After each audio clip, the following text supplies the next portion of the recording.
Hey guys, welcome back to the podcast. We've got a lot of things coming up mid-November through the end of the year and actually up until March of 2025. And I wanted to come on to kind of give a overall picture without going into the deep understandings of astrology so that everybody can utilize this information.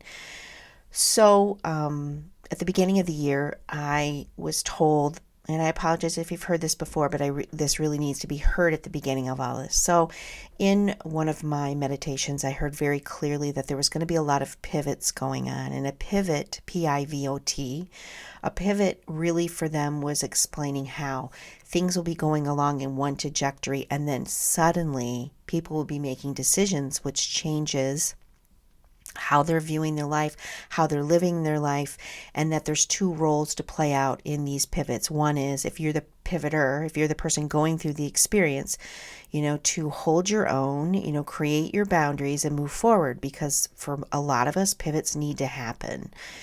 For those of us who are observing someone going through a pivot or experiencing it as a collective, your job is to maintain your own energy without trying to disrupt the pivots, because thus what other people are doing really are, and I mean this with love, really no business of ours, even collectively, because we have a choice in how we are viewing pivots, which means going in and doing the internal work. So what do I mean by internal work?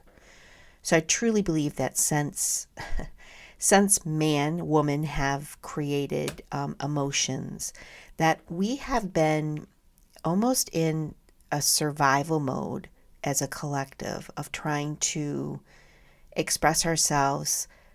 But what happened is there's so much fear that has been steeped on the planet that a lot of the times when somebody has an emotional reaction to something, it causes us to kind of pause. And in truth, most of us have had stories or examples in our lives when we were in adolescence or younger, where sometimes our own emotional reach or understanding of ourselves got really stunted when we were younger.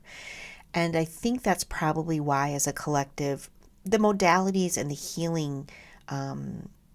healing practitioners have just evolved to an epic level, because a lot of us have, way back when, in the 60s, a lot of people started to understand that, wow, these emotions really have a pivotal place for me in my life, and they kind of can tell me. And now we understand in human design, for some of us who have those emotional waves, how important they are to understand your waves and how to not deem them as bad or good, that they just are. Okay, so, and as we've all gotten better about understanding our emotional needs, having safe places to express our emotions, not to deny our emotions, not to shove them away, and if you haven't done that work, or if people around you haven't done that work, what's going to happen is their emotions are going to really be bubbling up with intensity for the next couple of months here. And our job, if you're somebody who's observing a pivot or an emotional release for somebody, is to love people for who and what they're experiencing. It doesn't mean you're interacting, or you can be, but it means more about having a collective understanding that if somebody is kind of going off, they're experiencing something. And can we have empathy without trying to shift or change somebody? That's going to be a real big pivot right now, what's going on. And understanding how we all are going through such a conscious revolution in some aspects, because Pluto has kind of, as its job has kind of gone in and kind of torn up and bubbled up things that we thought were taken care of, or injustices that we didn't even know were injustices being bubbled up, so that it was almost as if everybody can start to have a platform or a new way of seeing themselves as an equal human, not having anything to do with your sex preferences, or your color of your skin, or your religious preferences or non-religious preferences, or whatever it is. Like, Pluto came through over the last 20 years and really churned up those things that needed to be brought up for us to heal, right? And now it's going to churn back in, and it's going to go forward. It's been retrograde into Aquarius again for the final time, which it will be there for a long period of time, like 20 years. And now it's going to be about churning up. Excuse me. Now it's going to be about churning up anything that really doesn't have value for the whole collective, and distributing things so that everyone has access to what it is they desire and need. But we're just at the beginning of it. But that's an uncomfortable place because, again, we all have to look internally. And that's, I think, the key you're going to hear me talk about a lot with this last quarter of 2024 is this idea of giving ourselves permission to finally pause and do the true self-care. And self-care started off, I remember, I was like, slow down, take care of yourself, take a bath, get a massage, which again, they're all important. Go walking, take time to be with your friends that you love, all really, really important. But I think there's a new level of understanding what self-care is. And self-care is doing the things that are kind of hard because they're the things that make us focus, and sometimes doing the self-care that makes us focus is the thing that our ego doesn't want us to do because it doesn't really like change. And so self-care can be like doing the exercise or eating the foods or having the tough conversation with yourself or with somebody else, or facing your monies and like looking at like, am I really where I need to be? Where I want to be. It's like having those tough conversations with yourself, but knowing that the tough conversation isn't to beat yourself up or to beat somebody else up. It's kind of like what Pluto does. It's churning this all up so we all can start seeing ourselves as this bigger potential than what we've been living. And our biggest potential is that we have this unlimited potential to make your internal world, your outside world, and the whole universe that you live in into a place called heaven on earth. We have that potential. We have the energy going forward, and we're breaking down old systems in the outside world that aren't working for us. We're seeing it. But the most important work is the internal work that we need to be doing. And the internal work is the hard part because sometimes we feel like it's scary to face the things that we've been avoiding and we've been taught to avoid.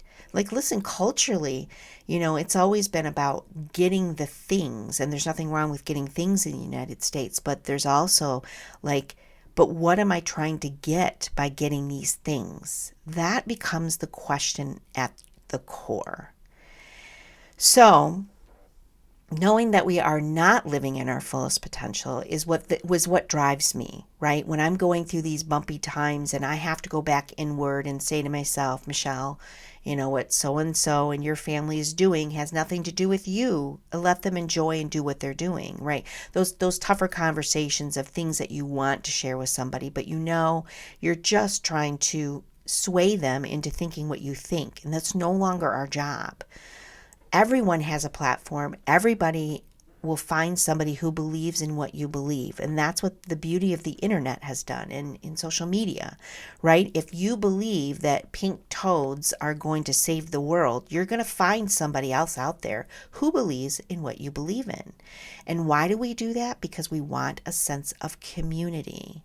And for a lot of us, our communities have kind of gotten blown apart because we're discovering things about ourselves that no longer work with that community, or we're finding that our community doesn't support our new views or our new belief systems, and you have to break away. That's why I think there's been a mass exodus and a lot of the very high intense religious counterparts that are out there, people just flipping like teams, whatever the team might be. They were one direction and now they're going in another.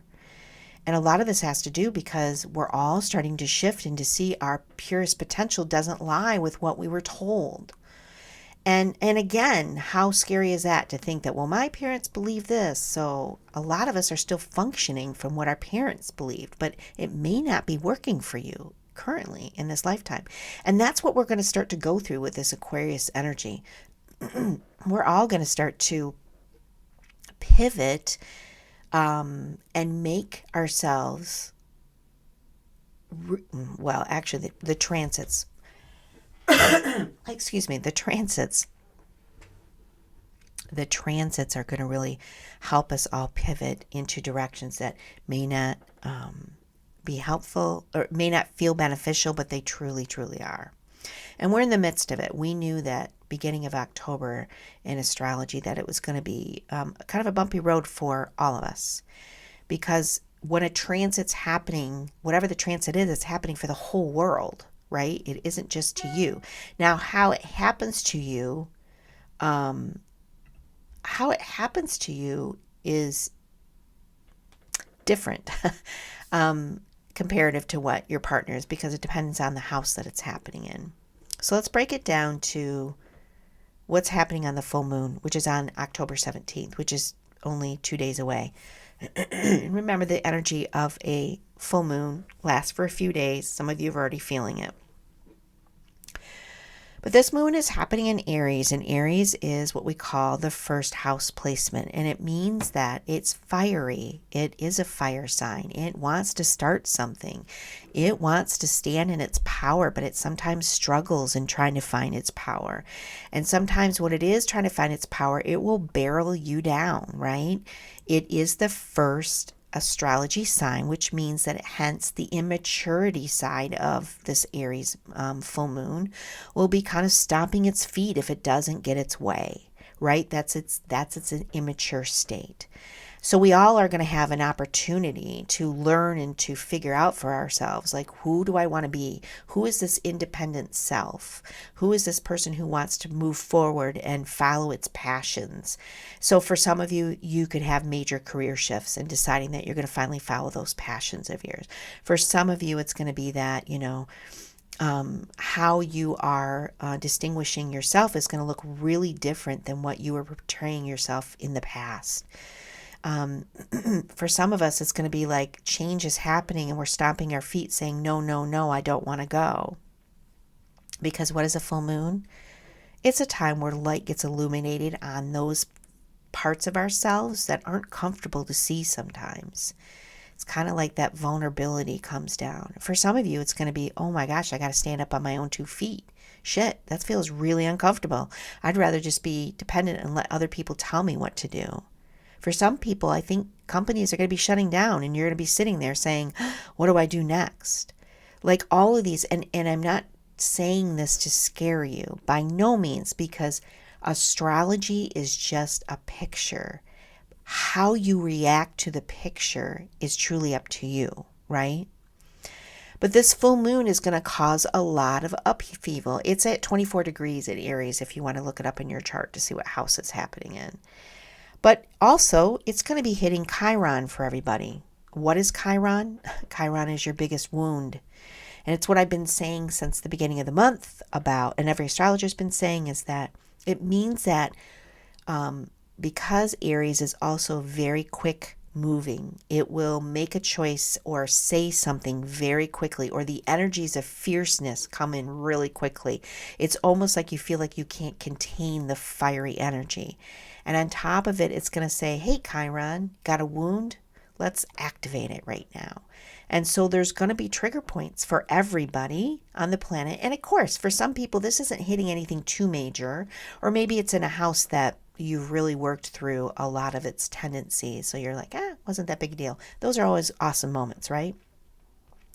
But I think because collectively it's also hitting our Chiron, it's having some influence on it. It means that if there is anything that has to do with your independence and who you want to be, and you're getting hit by a past wound of something, it will pop up. And the reason I'm talking about this so much is because it's what we do in those moments of trigger now that will have the biggest impact on what your tomorrow looks like. And your tomorrow can look really beautiful if you have been working through your energies of like, who am I? Who am I and what did I come here to do? What is my theme? What is my purpose? And am I living it? And have I worked through the emotions that fire me up? So I'm going to give you a quick example. I woke up this morning. This has to do with my partner in life. And he was doing something that was irritating me. And I wanted to say something. That's the energy that's really present. You just want to blurt it out. And I thought to myself, okay, I know the energies that are going on right now, so I am not going to say anything. I need to ask myself a better question, which is, does it really affect you, Michelle? And the answer was no. It's like I was just trying to impart my opinion on something, and my opinion doesn't really frickin' matter with what he's doing right now. So it's kind of like tough love to myself. Like, Michelle, is this really going to change anything? No. So say it in your head, get the emotion up and out. And the minute I say it to myself, I feel it integrating. I feel it dissipating. I feel it like, okay, I can move on. And it's teaching me something, right? That he has his choices and I have mine. And he doesn't need to follow what my choices are. And although this sounds like a really small practice, these are the practices, the inward work that all of us have the potential to be focusing in right now with this full moon in Aries. And being cognizant of what's bubbling up, because what's going to bubble up will give you an opportunity to see what you need to work on. Right? What is the next thing you get to work through and heal?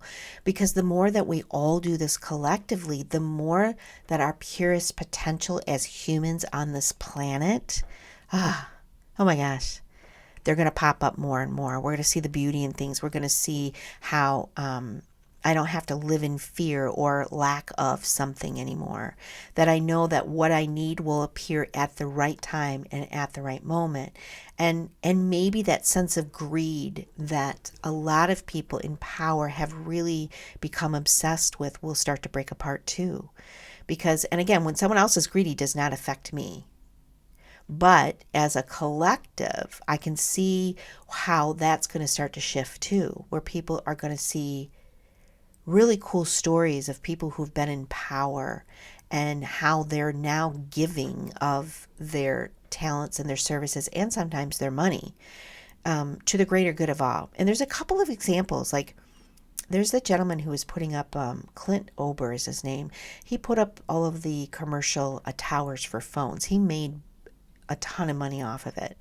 And during his ending of that phase in his life, he realized, he felt like he had kind of done an injustice to the world because he was putting out, new levels of waves that kind of can disrupt some people if they're highly sensitive. And so then he started working on a company for grounding so that people could sleep with something so that the electricity waves of the cell phone towers wouldn't be so effective.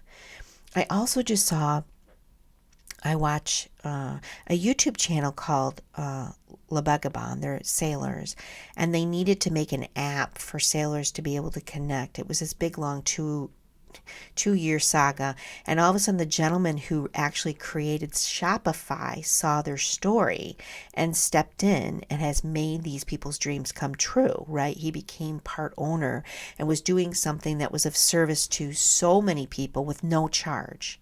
That's what I'm saying, is that we all have this potential right now to start to see the world in a way of like, wow, things are starting to balance out. Things are starting to be given to the world that we can play in our heart's potential and not necessarily our ego's potential, which means ego doesn't want change. It wants you to stay status quo. And this full moon is going to cause you to take a look at some stuff that might feel a little uncomfortable. But what you do with that uncomfortableness is the key, like those gentlemen's stories, right? Like those two businessmen that decided to do something that was going to benefit the good of all. Like they had their aha moment. And I'm not saying what they did in the past was bad or wrong. I'm just saying that they had a pivot. They had a new way of looking at things. And they quickly jumped in and did something. That's kind of like that Aries fiery energy that I'm talking about that's going to be available to us all. Then we're going to move into a Pluto-Mars opposition.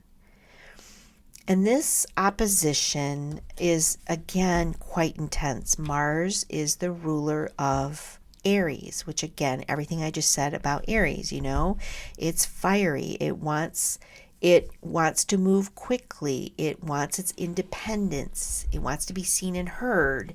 And then it's across the street basically from Pluto. And Pluto is, yeah, we got to churn some stuff up. We got to clear out. We got to transform how you're believing and viewing yourself. And so this is going to be yet another layer of going inward for everybody and giving yourself an opportunity to view yourself differently and then to view the world differently. I'm looking something up as I'm sitting here talking really quick. Pluto, yeah, it can be a powerful but somewhat difficult transition to handle because the energies are really intense and harnessing them creatively might be a problem, but it is not impossible. The difficulty is that your own or someone else's ego energies will dominate and will be running rampant in your life. Now listen, this transit doesn't last very long, you guys, which is the good news, but it will give you a fiery energy to kind of take a look at the tensions and recognize like you have a strong drive to do something. You have a drive to succeed in something. And if you deny it, it's going to really bubble up and feel really uncomfortable for a lot of us. So it's going to be about not getting too worked up about what the outer world is showing you in that. Because you think about it, this is an inner planet and an outer planet. So it's kind of a convoluted mix of consciousness that we're talking about with it. But I would say for everybody at that point in time is that your actions, if you get irritated really, really quickly, you got to ask yourself why privately before you express. Reactions are not needed during this time.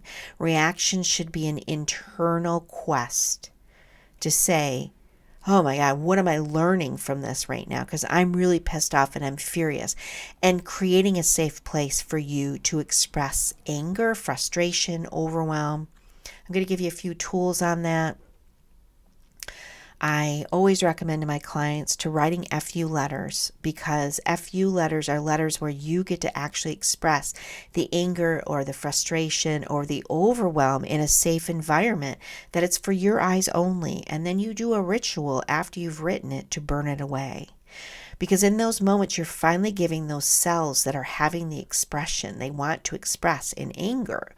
You're not telling it it's bad or it's wrong. You're giving it a place to have its moment on the stage. And every emotion needs its moment on the stage without the judgment from ourselves. But we've been taught that anger, frustration, overwhelm are bad things. You shouldn't have them. Instead of saying, what is it representing for you? Well, it represents all the injustices that have happened to me and to my family. Awesome. Be with it. Because what we think in holding back the energy or expressing it to other people is it's going to change the way we feel. And the reason why we haven't healed culturally and as a planet is because we don't know how to deal with these emotional states that are fiery in some senses. And in truth, in any of the emotions, we don't know how to deal with it. I mean, I've worked with people recently that have said, I'm really afraid to go to the deep depths of my emotions. And my response usually is, why? And they said, because it feels so overwhelming. And I said, I understand that, but you were created to have emotional experiences. What if you went in and had the emotional experience, but didn't get attached to the story? And they all look at me like I don't understand. And I get that, right? I don't mean, when I said that, that sounded very arrogant. Please don't think that that's what I was talking about. It means that a lot of the times why we're feeling something is because we've attached it to a person, place, or situation. And when we can start to understand that the expression that you're having is just the expression you're having without saying it's because you did this, instead of just be with the emotion, give it its due time in your body, be with it, don't ignore it. Don't tell it it's bad or it's wrong or we shouldn't be feeling this way or giving the out to the person or the situation. I see that a lot. Clients will like, well, I don't want to get angry with them because I'm like, no. You're already trying to excuse the emotion. Don't excuse the emotion. Go be with it. Jump in with it. And that's going to be really beneficial for everybody to feel what you want to feel what you need to feel, but create a safe environment to do it. There are times where I've even recommended, get a punching bag and just beat the crap out of something. If you're really angry about something, give your body a chance to express it. Get a plastic bat and, take it to something like a pillow and just scream and get your anger out. Because what happens is anger is attached to every situation in your body that you've been angry about, that you haven't had a safe place to express it. And it's true for every emotion that we have. There's no emotion that, if it's denied, it will continue to build up in your cellular system. And that's why as we get older, we have a harder time dealing with any emotional shifts, because we haven't dealt with our crap from the past, right? But in this moment, you can deal with it all and feel lighter and brighter. And it never means we get out of having emotional experiences. You will always have emotional experiences. And it doesn't matter in human design if you're emotional or non-emotional. We are all having emotional experiences. It's what you're doing with the emotions that make the biggest impact. And the reason I'm talking about this so much is because there's going to be a lot of emotional experiences. A lot of this stuff is starting to happen during the election. And I know even for myself, there are times where I'm seeing things and I'm feeling a big emotional reaction to it. And the emotion usually is the fear. I'm in fear of what's going to happen. And we have been so manipulated with fear on this planet. It's crazy. And when we start to recognize that in this particular moment, I'm safe, because 99% of the time you are. It's in the proposed what's coming that is when we're really feeling unsafe. So how do we handle that perception differently? By practicing feeling good in the moment. So this is a long podcast. This is much longer than I had anticipated. But I feel the urge to really share stories and examples today because of the changes we're in the midst of. So about 6 years ago, I took a job as a flight attendant for 1.5 years. And I'm not going to explain the whys. That's not important. But what I did learn was I really didn't like the environment I was working in. As in, I didn't like the job. But I needed to stay there for a little bit to do some things.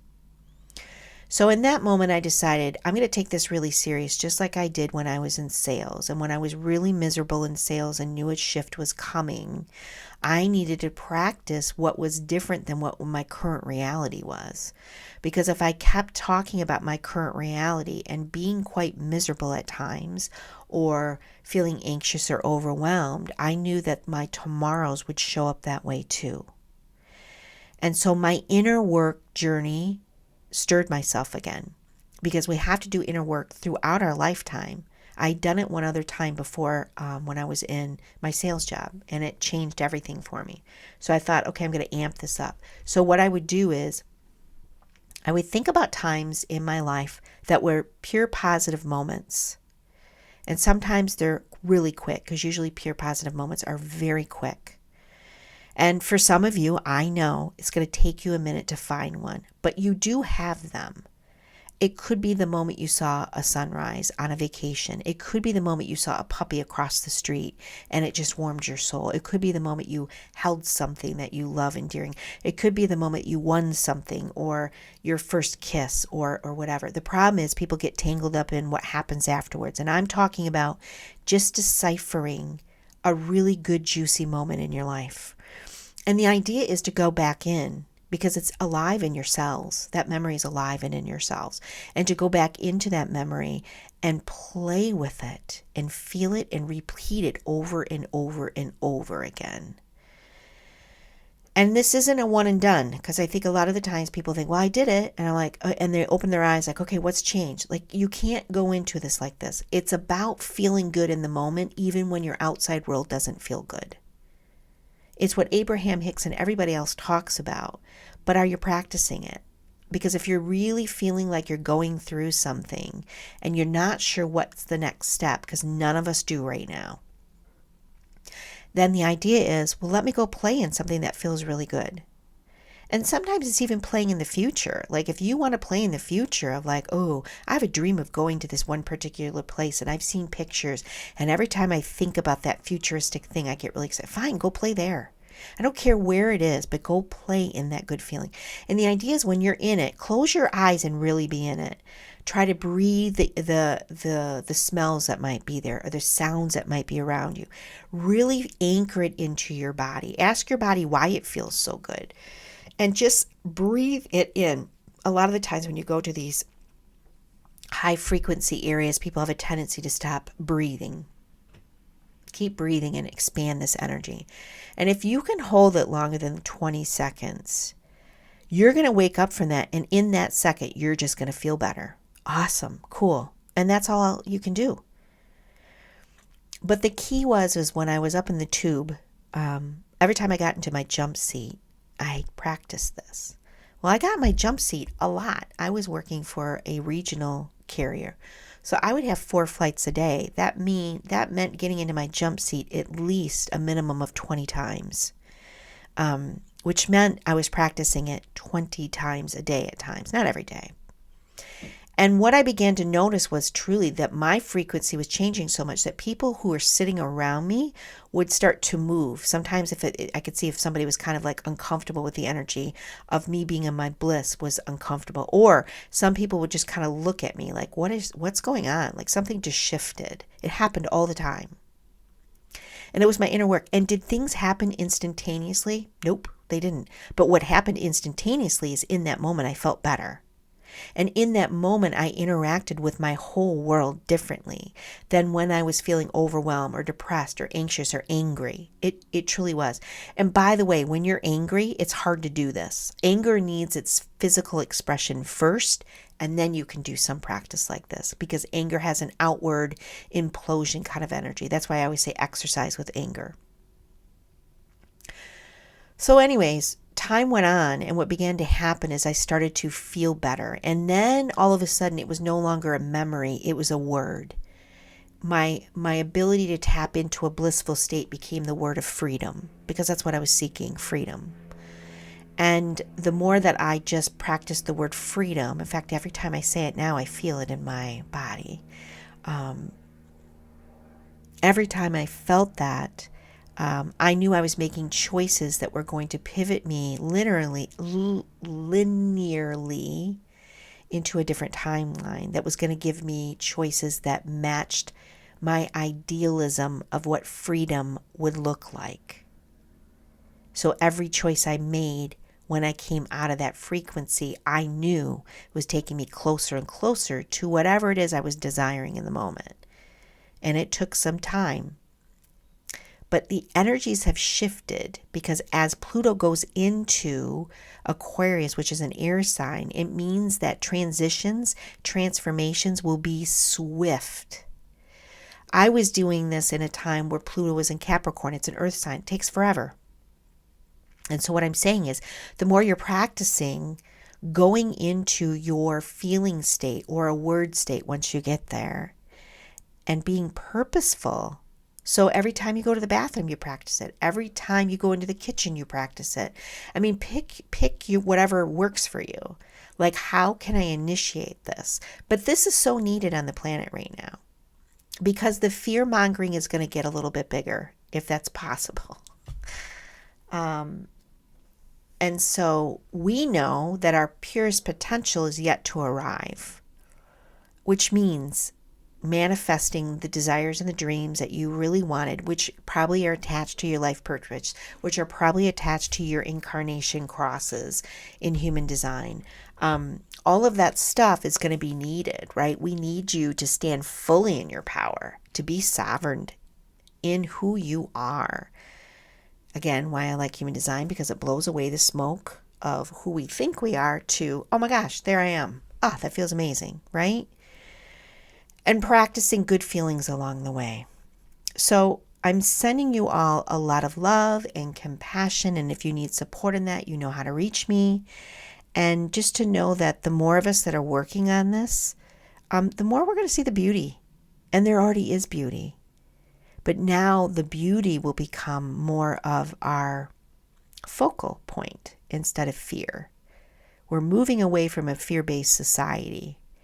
But that means people would have to have less control of how you're viewing your world. And we've given that power away in many different ways of sitting in our fear. And the more of us that decide, I'm not going to play in the fear anymore, I'm going to play in my blissfulness, then fear no longer has its attachment and its hold on you and then the collective. But it's always the inner work first. We can't scream at the world, you've got to change. You have to do your inner work to show what change looks like. And with that, I say, have a very blissful, and I mean that, have a very blissful October, November, and December. Hugs to you all.